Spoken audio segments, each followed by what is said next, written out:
And here's the interesting thing. Courage always comes before any confidence is ever there. Welcome to the Measure Success podcast, where I talk with top leaders about effective strategies that inspire success. We're so grateful to be one of the top 10 podcasts for 2 years in a row in strategic planning and execution. So thank you so much for all your listeners for helping get us here. And also, of course, it wouldn't be without our guests who bring it each and every week. And today we have one of my favorite people, truly, I call a great friend. He went to our first workshop in Phoenix and absolutely moved the audience. It was fantastic. Who is this person? Scott Ballard is the founder of Confidence Coach.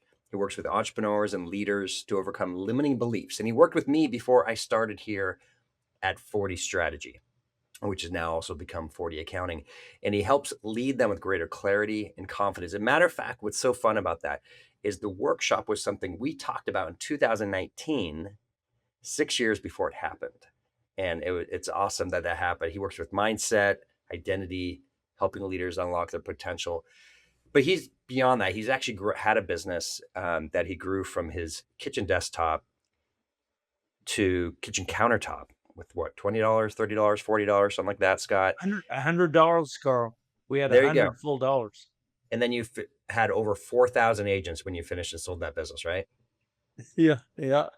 Yeah, he shared that story. And it's funny because we've met, Scott and I have this really fun relationship because we were in the same Starbucks building for years at the exact same time, but the opposite sides of the building. And then we finally met, not even through that event. And we're like, oh, you're the guy down the way. And then we moved to a new Starbucks because they closed that down. Hey, Scott, my friend, welcome to the Mess Podcast. It's great to be here. So I'm the other people have to catch up to all that's happened between our lives, and we're just two fortunate guys that ran into each other and have become great friends and have journeyed through all of life, not just on the market side, but the whole life, as we all have. And it's been a pleasure. And we reside in Oregon, so we're the the entrepreneurial residual that's still here and strong, right? We're That's right. strong. Yeah. Well, Yeah. it's, what's fun is entrepreneurial mindset is everywhere. It's just a matter of how predominant it is and how it's Yeah. funded, right? And here in Oregon, because venture capital is not very significant, private equity is not significant. There's a lot of bootstrap businesses, and so you really have to earn it here, Yeah. to make your way. And you have, once you get to bigger markets like you've been traveling to, I've traveled to, the Texases and the Floridas and the New Yorks and the Californias. It's like, is there anything good come from Oregon? They kind of wonder. It's pretty out there, and but there's some amazing stuff. There's this little company called Nike you may have heard of, that's done okay, and some other things. We won't mention the universities due to some conflict Yeah. of interest. But moving on from there, Scott, and other things that you may not know, he has overcome massive challenges too. You talked about your story, and I know we're not going to go into it in depth today about overcoming dyslexia, and but you are still one of the most wise people I know. And then beyond that, congratulations, seventh grandchild. Cooper. Little So Cooper. he, yeah, so he honestly, he can't wait to get off this podcast because he's got to go see his seventh grandson, and Yeah. so that's super exciting that you have there. And we're not there yet. We have our first son getting married here in this summer, and so we'll be going through that process. And that's the first stage. I usually, not always, of course, and getting to a grandchildren, but here we are. Hey, Scott, what people may not know about you is you travel around a lot. Mm. You go to conferences, and you're the confidence coach. You speak in these short mini sessions Mm. with hundreds of entrepreneurs every year. And so what I asked you before this, and I'm really curious to talk about it because it's been a very interesting year. Here we are in 2026 as this being recorded. It's been a very interesting year from so many different reasons. Mm. And I'm very curious for you is what is the mindset of the entrepreneur right now? Mm. Yeah, it's interesting because we talked, right, like you said, right, got on, and I just got back from Texas and a big event and sat down with, I don't know, 30 or 40 different business owners, entrepreneurs, whatever. So I've got this is like big on my mind. So my answer to that currently would be the entrepreneurs, business owners are swimming in there's only two worlds. There's the world of uncertainty, which is really rough and turbulent and has a lot of uh, uncertainty, just a lot of challenges to it. And then you have the person that is swimming in the world of certainty, meaning I know who I am for certain, and I know for certain what we do and the value it creates. And there doesn't seem to be a middle lane. Mm, Okay, so when I sit down with these people, they're either in this camp or in this camp. And it's just fascinating how people get to where they're at. Now, it can change. As we know, we can all change, we can all evolve, we can all choose to be different. But this is like a big thing on my mind. Like that's what I kept seeing, hearing, watching all of them talk about. It was like they were either in, a death spiral on this river where they're not going to survive, like just the rapids, the disorientation, all that, or they were like, what this last year did for me is made me certain about who I am as a leader in this business and what we do and what creates value. And yeah, so it's a great question. Um, yeah, and at some of these events, and Carl knows because we did it with him, we'll talk to 30 or 40 or 50 of these entrepreneurs over a couple of days. So it's like a crash course of the reality across industries, not one segment, but across industry. And these people came from all over the United States, New York, Florida, like all over, and then you can break it down. And it was funny because Orlina was there, my wife, and we were debriefing flying back, and she goes like, "Okay, what did you learn?" And I go, "I think I what I saw was there's two camps. There's two camps." And it's very interesting because it goes right back to what I'm passionate about is if you don't know who you are, you're gonna be in this turbulent, uncertain thing, and it's gonna take you down the wrong river. But if you can figure out who you are and how to lead in that and what that tells you to do that is certain, you can create value, and this is the great opportunity, or it's the end of the road. So one of my observations of what you said there is I think it's a reality of coaching, what you were experiencing that's not paid for by a company. So generally people only work with coaches, consultants when one of two things is going on.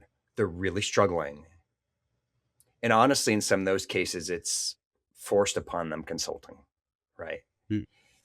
And then there's the other half, which are the ones who are crushing it. And they're like, yeah, of course I have a coach because I need them. I had them guide me, or I need somebody else to help me get to the next level because I've not been there before and I want to get there faster. Right. Yeah. The average, for lack of a better term, is they're set in their ways almost, right? They're coasting, they're mediocre, they're fine, right? Um, but but what I was, it's always interesting because that middle ground of entrepreneur, the business person who says, "Oh well, hey, I grew a little bit," and they'll be like, "Well, how much did you grow?" I grew, 3%, 4% last year. It's like, okay, so did you make more money year over year? And they don't like that question because their top line might have grown, but what they took home from their business was probably less. And then if you throw in inflation, yes, inflation's a little less than it was, but if you throw in inflation, they lost money year over year. And it's like it's the dirty little secret that a lot of entrepreneurs don't want to talk about, because I love what say what you want to about Mr. Bezos from Amazon, but one of the things I loved is he has this concept of day one, day two, day three, and day one is growth. And every building that he goes into is called the day one building. Day two is stasis, and day three is death. And he's like, we will never get to day two. Yeah. The problem is most entrepreneurs are living in day two. But the people we talk with are in day one and day three, right? Most of the time. Not all the time, but most of the time. Yeah. Yeah, it's funny. You run into those day two people, and they're like, I don't know why I'm here. Because like they literally don't, right? It's like this, and they're like trying to figure out if they want to make the part. So let's go on those who are in a mess, if you so to speak, or they're the day three people. Okay, they're nearing death in their business, which sometimes, of course, for an entrepreneur or leader feels like death in their own heart, right? When you get Oh in yeah. that situation, right? It's very stressful when you're in these situations, extraordinarily stressful. Hey, if you're listening right now and you are in the situation, you can get help, by the way. Okay. So don't, contact somebody like Scott to turn things around. It can be done. And if anything, you should get somebody to help you through this process because it's super intense for yourself and for your family and your employees if you have them. But describe to me, if you may, these day three people that you're running into. What are they saying? They're lying to themselves and to you and to about their business. Carl, if you remember, we were in Phoenix. One of the things that I did with the people at the event, at the strategy event, was I I encouraged them and then I forced them to tell the truth about themselves. Mm. Right? Remember that whole process. And if you remember how quiet the room got, how uncomfortable it felt. And so that day three person, the best gift I can give them is to get them to tell the truth about their business, about themselves, about all of that. Because all progress can only be made, and this, Carl, because we've talked a lot about this, when you tell the truth. No Mm. progress can be made by making it up or faking or pretending or whatever you want to say. So that's the day three conversation. Now, I'll be honest with you because I had quite a few of them last week in Texas. Um, a lot of those conversations, that's the end, meaning they can't do it. They won't do it. They won't change. They Right. won't grow. They won't face the truth in order to actually go back to day one. Because here's what we both know. And, because I've had so many failures in business, I know this better than anybody. Actually, if you tell the truth, you can go back to the day one and start to learn it and to live into that and actually have that success that you've always wanted. Mhm. I mean, I failed 10 times in my 20s and early 30s, like 10 businesses in a row. So I am no person to say I've got it all figured out. But what it taught me is what did I learn and what I'm going to do next time? And that was my wife saying that to me, not some coach, not some professional person. She was just like, okay, you got to figure this out. But that actually was the learning. But I had to tell the truth. Hey, that didn't work. That failed. That's that product, that service, that employee, yeah. So it's truth telling. But I mean, we've seen grown adults, like I've done this long enough now. I've seen grown adults, like people that you think like, okay, they're gonna just be able to walk in and tell the truth, like just lose it emotionally. Or I've had people leave the room and then text me all kinds of foul language. How dare I would, address them or challenge them about that. What's interesting about that is then that becomes revealing for themselves. Why am I reacting this way? Mm. Right. And so Wow, my you've never job is shared to, that to me, Scott. oh, yeah. Oh, yeah. Yeah. Yeah.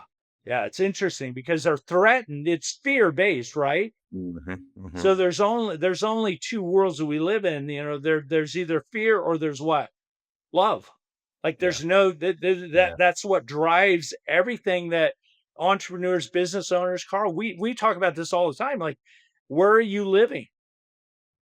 And if you're living in fear, you're going to react in this way. If you're living in faith and love and that you believe who you are and what you can do, then sure, it's uncomfortable, but it's not going to have you react that way. Now, I will say that person called me 3 days later and said, "You're right. I'm Mm. sorry. And can we continue to work together?" Wow. Yeah. Amazing. Scott, I mean, this from my background being a bean counter by trade, I've have had access, for lack of a better term, to for payroll for the majority of my career. Yeah. Um, and I've done tax returns for years. And so I've seen hundreds of businesses and entrepreneurs. I want to be super kind when I say what I'm about to say. And by the way, we love you as an entrepreneur, no matter where you're at. They're my people, Carl. Yeah. I But love them. exactly. But hey, there's a truth here. We know things are not as good as it might appear from the outside. And I could say that because I see the truth. You see the truth in their heart. That's where you work through. I see the truth in their bank account, right? Yeah, the numbers don't And lie. they don't lie. And well, sometimes people try to get to be a little off, but they don't lie at its core, right? You know, Yeah. um what I'm trying to say once again is listening is it's okay of where you're at today. It's just true, but it doesn't mean you have to stay there. And what's so fun about what you do from people's heart and mind, and what we do from strategy and numbers, completely onto that end of the spectrum of how, and it's probably why we get along so well, Scott, because we Yeah. completely just impact differently the way how people are. And it's so solvable if people are willing to change their habits. Mhm. The people who say this, and well, I should ask, but when anybody says, I've got this, let me ask this question, Scott. When you hear somebody says, I've got this, how do you, how do you take that? Well, And what and does they're that in a mean? situation where they're not doing well. You know it. Yeah. Well, what do you mean by that statement? I Well, got it's this. this. It's and when I hear it, sometimes it's like this. I've got this. I don't need help. Well, they're actually saying that to themselves and they don't believe it, Hmm. right? Because they're trying to convince themselves. So I'm sitting there as a confidence coach going, that's obviously not working because you don't believe what you're saying. I can see it. Like I'm really good at reading people emotionally. Like it's scary sometimes because I'm like, okay, that person is on the edge. Like they're like, so I just point it out. I just say, you don't really believe that. Hmm. I'm going to say the thing, and Carl knows me well. I'm going to say the thing that nobody else in the room is going to say to provoke the change, the transformation, the insight for them to actually get on the other side and be who they're supposed to be and make the choices and do the habits and get the help from Carl and his team and like all these things. Like I'm going to do that. And I'm so comfortable because I'm so old now of being with people being uncomfortable. Yeah. And Yeah. that's a lot of what coaching, the kind of coaching I do about identity. You have to be really comfortable with people being awkward, uncomfortable, not telling you the truth, trying to convince them. They're trying to sell themselves on a lie. Yeah. No, it's so true. And we're gonna go down that path because there's something else happening, and I think it's opening people's eyes differently. Mm, I know you I- touch it upon in your speaking sessions where for whatever reason it appears to be people to be appear to be more open than they were in recent history. yeah. Um, but faith appears to be moving, and I'm talking about my faith in God, or people are more open to it than I've seen in a long time. Because I know you challenge people about that directly in these open conferences these aren't faith-based conferences. Mine is not a No, faith-based conference. Just to clarify, they're not. We have people from all walks of life, all different belief systems, like literally all different. We have clients of all different, all around the board type things. And hallelujah, right? You know what I mean? Like we are, people come from all places. But what are you seeing there, and why? I mean, I'm not sure why is the right thing, but what are you seeing? How are people behaving differently today than they were perhaps like 2 years ago? When you're calling out things about where are you in your position with God or your faith, etc.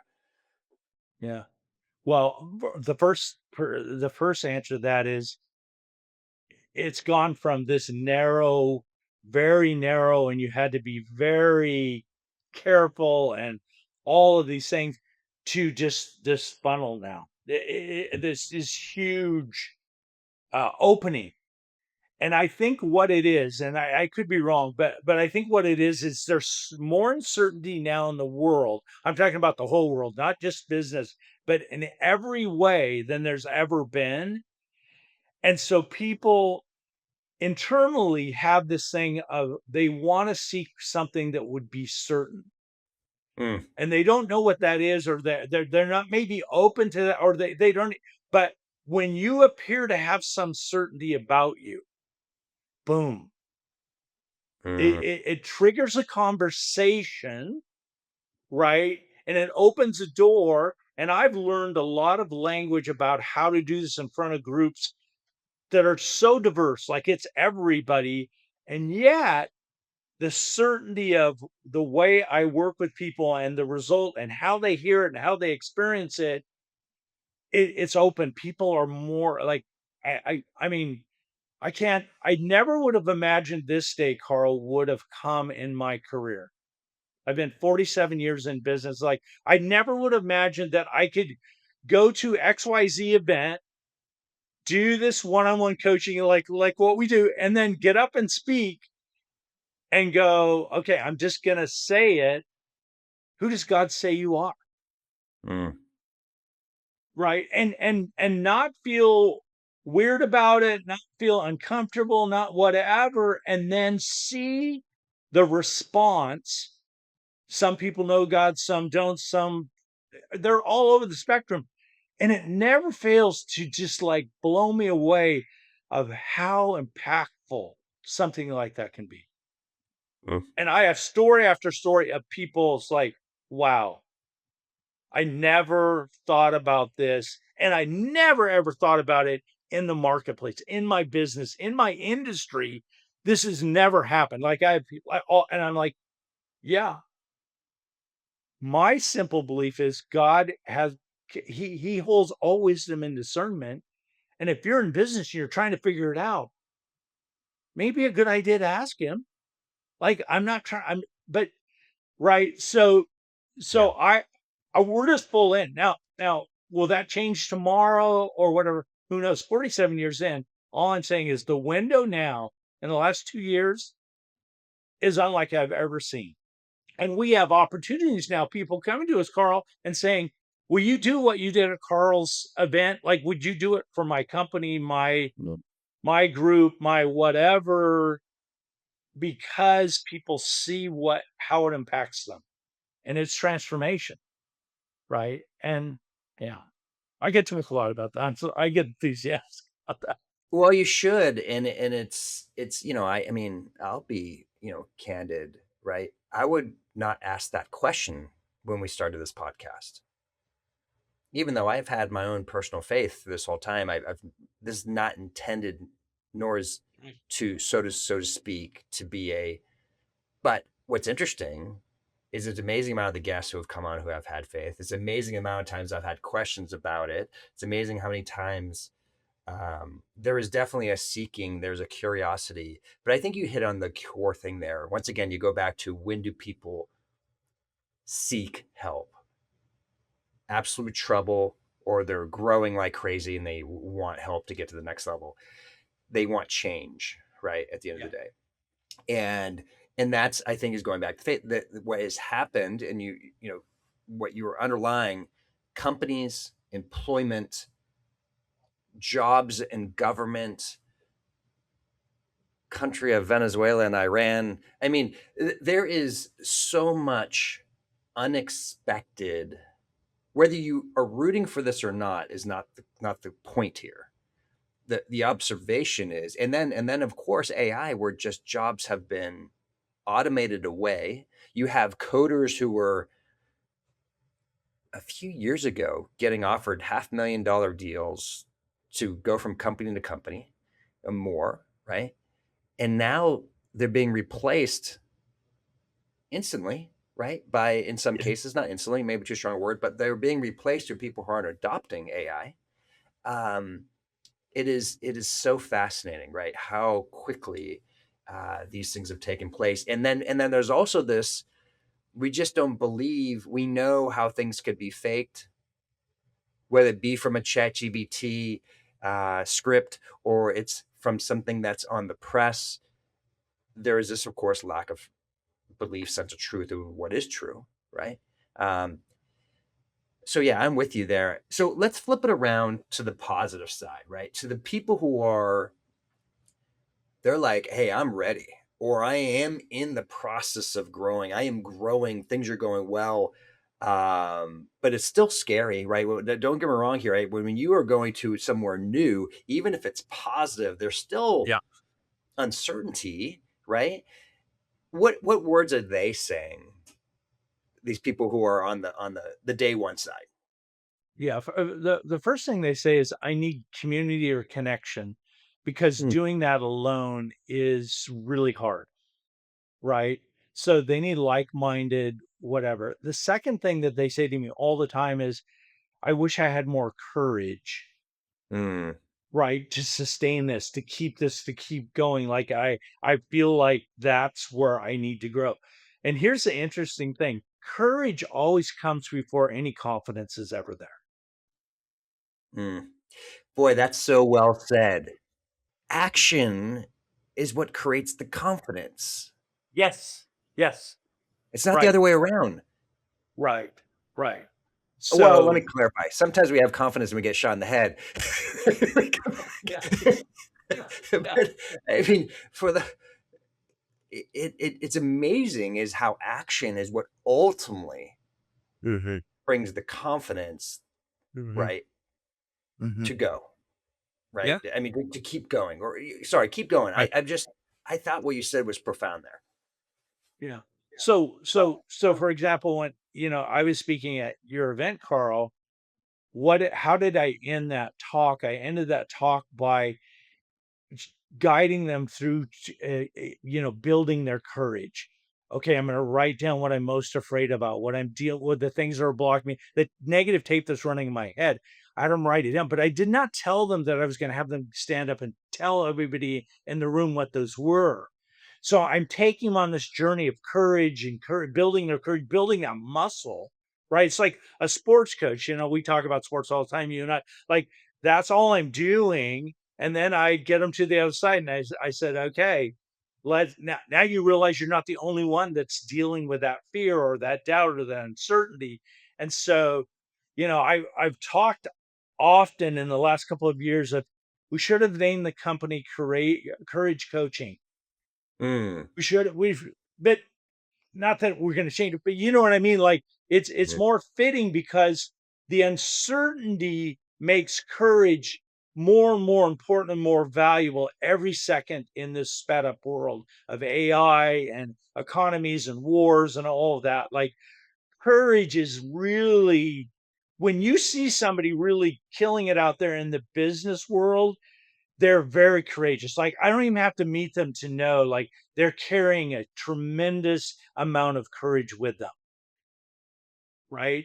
And so, yeah, so that's courage comes first. Scott, let's talk about the day two people.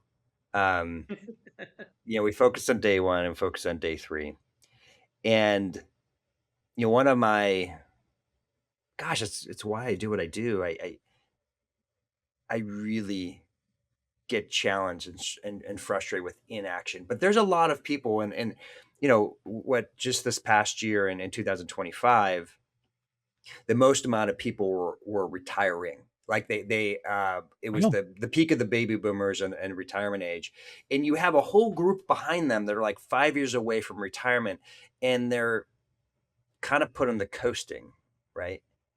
They kind of put it in neutral, and they're just kind of going down the hill, right? I mean, But then they're finding, whether they're an entrepreneur or they're an employee, that things aren't coasting so smooth anymore. All of a sudden, there's this fear that's happening, and jobs are being eliminated, and or their contract with the government has been canceled, or their supply chain. How about what a change of that, the tariffs, right? Of that whole everything that's gone there. I can't wait to talk about Bill Connolly about that issue. These things, right, are real. But so, what do you do mm, with the inaction group, the day two people? well, this is going to sound hardcore, but remember, I grew up in Roseburg, so the idea is to challenge them to the point of provoking them to taking action, Mm. right? But I'll say this too, Carl. I have learned doing this 20 plus years. If somebody's not coachable, they're not coachable. I can't help them. I'm not assigned to them. Like I'm very clear about that. Like so if I don't see that willingness to do that, I'm moving on because there's 8 billion people on the planet and I only have a finite like at my age like every day's a gift and I hope I get to do this till I'm 97, but I'm looking for people that are not only coachable but they're doing something inspiring with their business, their life, and they're willing to step out there. So let me ask the one thing, because I said and I'm, by the way, if you're one of these people in day two and say, Carl, I'm going to turn off this podcast right now because I'm getting ready to retire in 5 years. I'm fine. I'm going to coast in. Don't talk to me. By the way, you're probably not listening to this podcast anyways, if that's the type of person you are. But if you are there, because I'm with you too. Like if people aren't, I've got this mentality, right? That one thing, or like everything is going to be fine ish, right? What is that question? And assuming they are coachable, Yeah. but they've just, once again, they put it into neutral, right? This is what, and let me just, this is the challenging statement here. There's this belief out there, and hallelujah for those who have it, but there's this belief of, I'm just going to retire and not do anything. And you and I both know, Scott, from people who have all the money in the world 10 times over, and they go crazy once they start Or retiring, they die or they die. Yes, because they no longer have within the purpose. first 24 months. Remember, I built a business in the insurance world, health and life. So I know the numbers. I could scare you with the numbers. What Okay. when we retire, Carl, what we're telling our brain is that we're done. Get ready, prepare my body to die.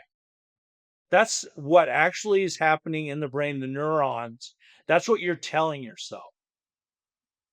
Okay. And if you saw the actual stats in life insurance, like how this plays off from the moment of retirement, the first 24 months, like how many people either die or develop such a health issue that they can't do anything either.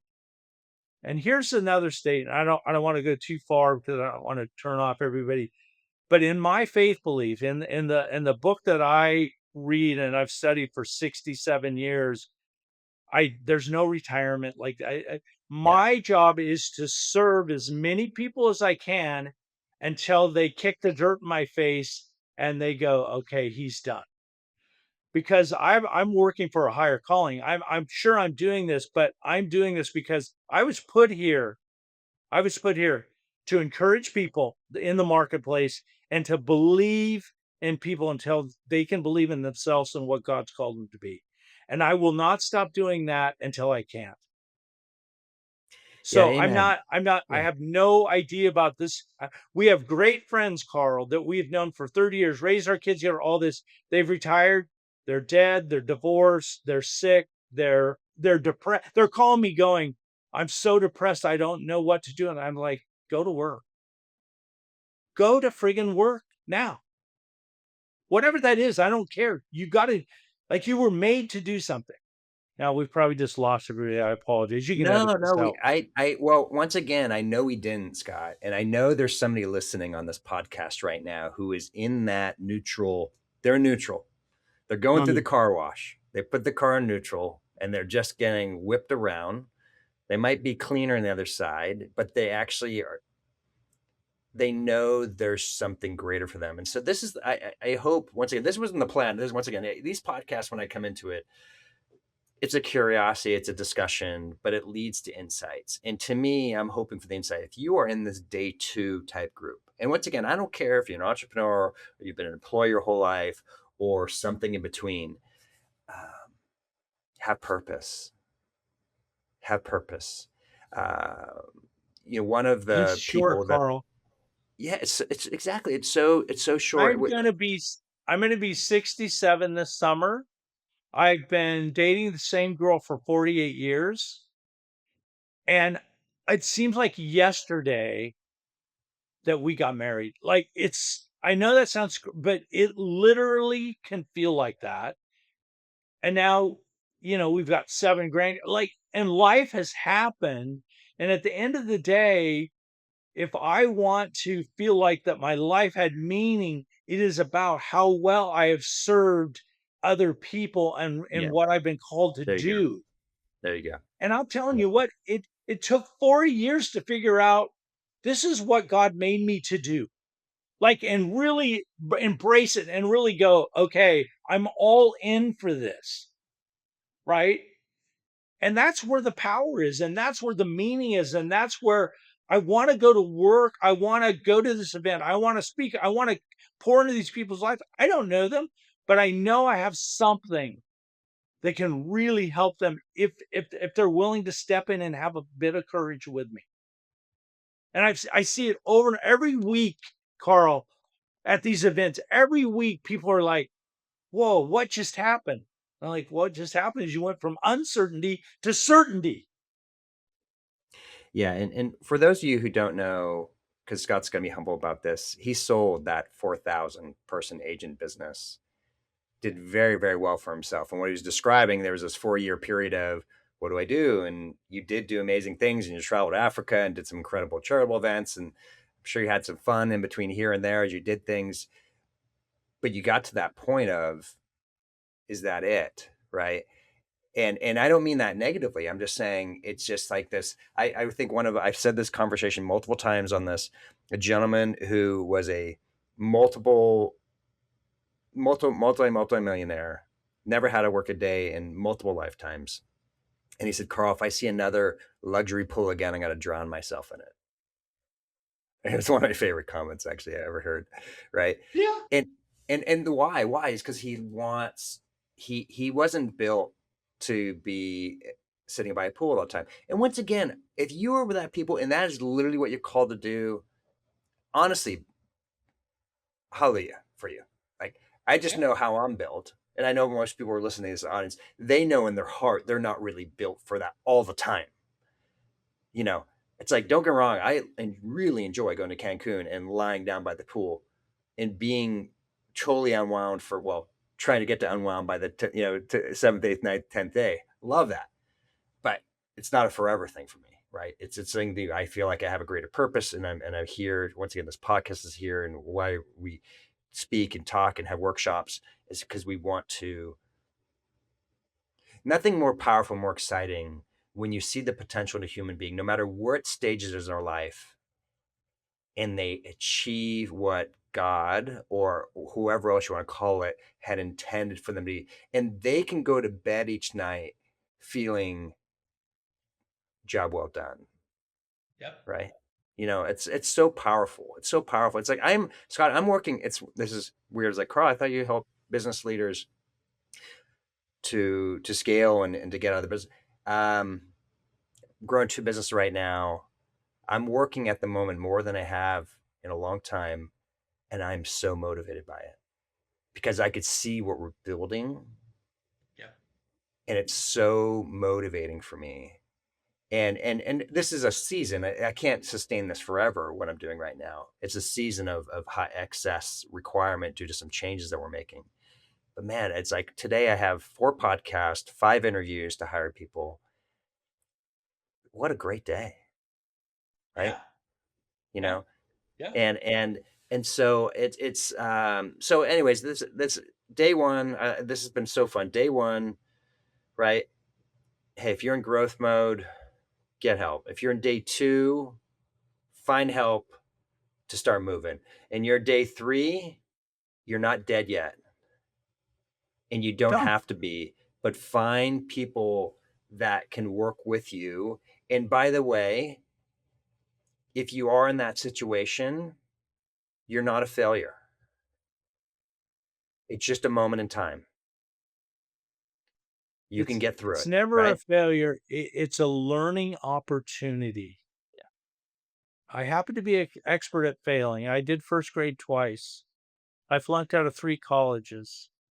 I mean, I'm an expert at failing, and it's weird in our world, we've labeled that to be such a negative thing, but I found my greatest learning, Carl, my greatest learning, that the learning that has shaped who I am today did not come out of my greatest success. It came out of my failures, right? And I think it's important that we be honest and talk about that. Business is riddled. When we run a business and we grow it and whatever happens, like it's riddled with that. And if you're not honest about saying, "Hey, these 3 things did not work this quarter. We failed at them. Those are losses." Then you're never going to get the fruit. You're never going to grow into the person that you're called to be. It's just the truth. So Scott, if there's people have hung all the way through this podcast, what's the one thing you could ask them to do today that Mhm. might be the beginning of helping them to hit to the next stage in their life in a different trajectory or in the trajectory that was intended for them? You tell the honest truth about your business and about what you're thinking about yourself, and then find somebody trusted. Like, don't go to somebody that's going to take off the deep end. Somebody you trusted, and share it with them. And then when that gets shared, and you can throw that away, literally throw it away, flush it down the toilet, burn it, whatever. Then ask the question, okay, what's the truth and what's the next step of courage I have to take in order to reset this, to go back to what's going to take me to winning? What's the step of courage that after I tell the truth, that now that that's out of there, I can actually take? And if it's a baby step, yes, care. I'm not trying to do $1 trillion IPO here. I'm just saying, what is the baby step? It may be letting go of that person you knew you're supposed to let go a year ago, and finally having the conversation saying, "Hey, Sally or Jim, we need to let you go for the company." Whatever that is, make it real. Hey, Scott, I so appreciate you being on this podcast today. Thank you so much.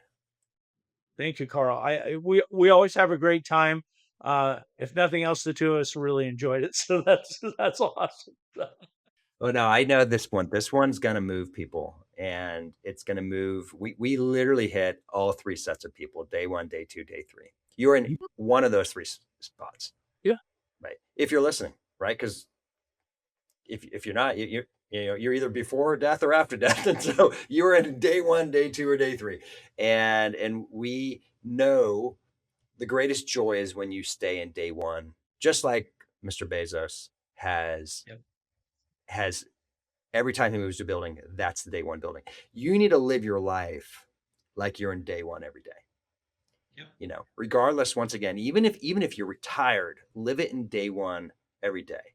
And if you feel like you need to get out of retirement, go to day one. If you have a business, get back to growth. And it can be done.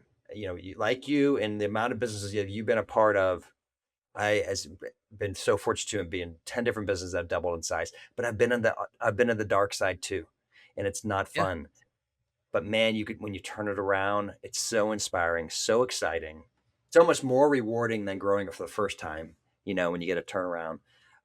It's absolutely tremendous. So Scott, hey, you have a wonderful time meeting your seventh grandchild and being there in person, and have safe Yeah. journeys over the hill.